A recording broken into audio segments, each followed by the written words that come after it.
On a moonless night, Ed Ware drove along the dirt road to church, noticing an unusual chill in the air.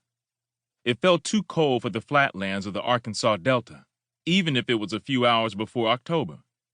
Dew collected like spiderwebs across the alfalfa thickets, outside the tiny wooden building in the village of Hoop Spur, a church you would only know if you were a sharecropper and taxi driver like Ed, working the land around nearby Elaine, a town barely 6 months old. It would be difficult staying awake on the church's wooden benches after working the cotton fields from sunup to sundown on land rented from white owners who, refusing to sign contracts, couldn't be trusted when paying for harvests. Even the Hoop Spur Church was owned by a white merchant.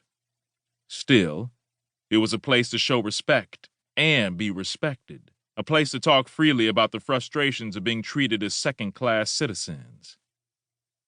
On this Tuesday night, Ed Ware and the 200 men, women, and children entering the candlelit church knew that once their soulful voices finished singing faithful hymns, the union meeting that followed could be dangerous.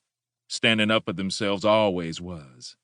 Yet the Great War, that's what Ed and all Americans called World War I, had changed a lot of things. Many sharecroppers fought bravely in Europe, defending the rights that they didn't have at home. When they returned, the men spoke of how they'd felt safer in the trenches than in Arkansas. Frank Moore, the sharecropper Ed most admired at the union meeting, had enlisted.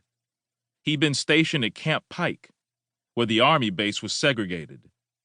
Frank had sacrificed his crops to serve his country, and had been honorably discharged when the Great War ended less than a year earlier. Now, cotton prices were skyrocketing, but the only people benefiting from the boom were white landowners, who managed to keep black farmers in debt by claiming that the sharecroppers never earned enough to cover the cost of their rent or supplies.